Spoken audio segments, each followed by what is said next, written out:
Welcome back to the Marriage Melody, where we are composing a lifetime of love and happiness with our husband. I am your host, Rivka Harper. Last week, we talked about gratitude. That entails us first looking for all the good our husband does for us, big and small, and then thanking him for all those things. The homework was to thank your husband 10 times more than you are thanking him now. It may have been a bit difficult at first to see all the small, amazing things he does, but I'm sure that once you started, it became easier as the week progressed. And how about actually saying thank you to your husband? If it is not something that you are used to doing, that too may have felt a little awkward. If you did the appreciation exercises before, then this should have been fairly easy to do, for they're almost identical. The main difference is our appreciation before was once a day. Well, this exercise was to stretch you even further and find even more things you are thankful for from your husband. So, from saying thank you once a day, you were to find 10 things a day you were thankful for.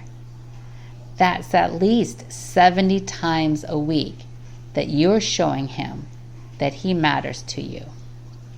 And even if you're only partly successful, can you imagine how amazing you made your husband feel by showing that he means so much to you?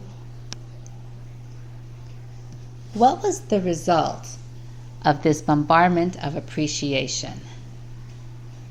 If your husband has not been shown appreciation in a while, it might take a little bit for him to realize what hit him.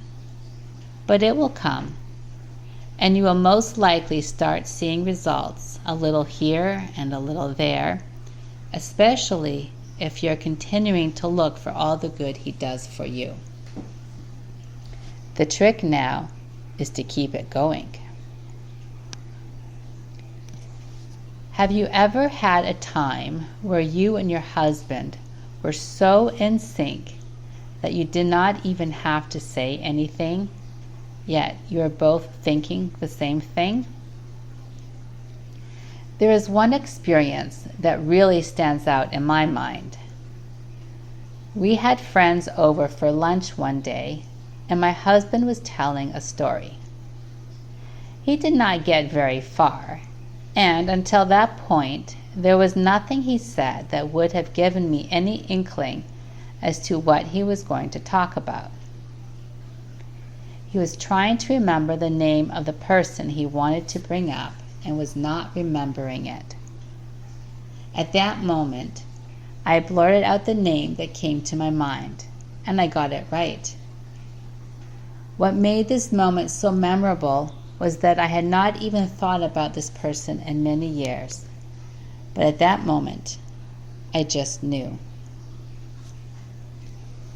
Or, how about moments where you just had that feeling that something was off with someone? Maybe the person was in trouble, or something told you to call a certain friend or family member, and when you acted upon those impulses, you found out it was good you did. How is that? Sometimes we can have these feelings with very close friends or family members, but there is something that binds a husband and wife closer than any other person. What is it? In Genesis chapter 2, it says, God said, "It is not good that man is alone. I shall make him a helpmate opposite him." And just a few verses later, right after the creation of Eve, it says, "Therefore shall a man leave his father and mother, and shall cleave to his wife, and they shall be as one flesh." From those two sentences, we learn two things. Firstly, we are supposed to be a helpmate opposite our husband, whatever that is. And secondly, the husband and wife are supposed to be one flesh. Today, we will look at the second sentence. The husband is supposed to leave his parents, cleave to his wife, and they should become one flesh. How can we become one flesh? Well, one answer might be to have children. A child is the body born from the flesh of both mother and father. However, if it was just that, then God would have just said to have children. We know that God is very specific in the words he chooses, so there must be more to the story than to have children. Children are born with pretty big egos. For a toddler, everything is about him. He wants his food now. All the toys belong to him, etc. As parents, our job is to slowly teach this child that there are others in the world as well. And they also have needs, just like he does. Everybody gets hungry. Everybody gets tired. Everybody has desires. Once the child's eyes are open to that, we then teach him that life is not all about him. We need to be looking out for the needs of others as well. And sometimes we say no to our desires to help others. People are both physical and spiritual. We all have a soul and we all have a body. When we begin to rise above our physical desires, to be able to see and understand another person, we become attached to the other person spiritually. The more we try to understand the other person, the more we look at ways to care for the other person, the more connected we become. Although I work on watching out and caring for my friends, family, and other people in my life, the relationship that God has me working on connecting to the most is the relationship with my husband.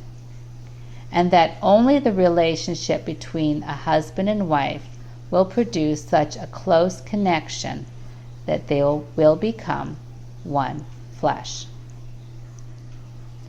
There is nothing like the connection between a husband and wife. There is a story about an older couple. The husband took his wife to see a doctor, for her foot was hurting. When the doctor came into the room, the husband looked at him and said, "Our foot is hurting us." How could he say that his wife's foot is hurting the both of them? Physically, they are different people with different bodies. The answer is that the husband was someone who had such a deep connection with his wife that he could feel her pain, and her pain was his pain. They were so connected that they really were like one person. So while a husband and wife can become as one as possible physically through intimacy and the creation of a child, by constantly looking out for our other half and continuously connecting on a higher level, we can become one flesh spiritually as well. And when we do, we will be so connected that our husband's pain will be our pain, and his happiness will be our happiness as well. Why is it that only in a marriage can you create the closest bond between two individuals? And what is marriage anyways? Let us look at the very first marriage and see what we can learn from there. God created man, Adam, from the earth. How was his wife Eve created? It says, God caused a deep sleep to fall upon man, and he slept.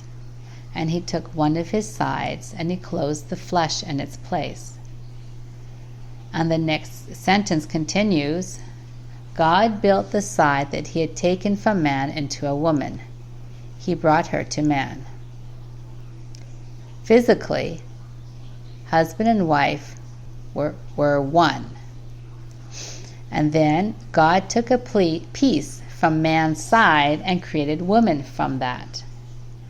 They were one, and then they were separated. We are told that spiritually, this is what God does as well. He takes the soul and splits it into two halves. One half goes into the baby boy when he is born, and the other half goes into the baby girl when she is born. Marriage is the spiritual rejoining of those two souls. When a husband and wife get married, their two souls merge back into one. Spiritually, with marriage, a man and a woman become one flesh. Now we understand how marriage can bring about the closest bond possible, for in marriage, the husband and wife really are one. So the question is, if my husband and I are connected spiritually, how come I don't feel it? And how do I become closer to my husband? The answer, ready?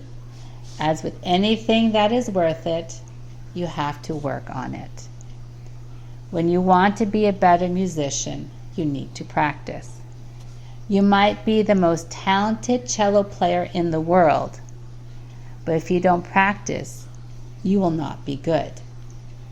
You have the potential to be good, but you will not be good if you let the cello collect dust. The same is true of marriage. Once married, you and your husband have the potential to have the closest relationship possible, but you have to work on it. When you work on it, the closeness comes to fruition. We have had many weeks of showing appreciation and gratitude to our husband, that hopefully most of you are seeing some positive results. This week's homework is to list 3 feelings or emotions that prevent you from receiving what your husband wants to give.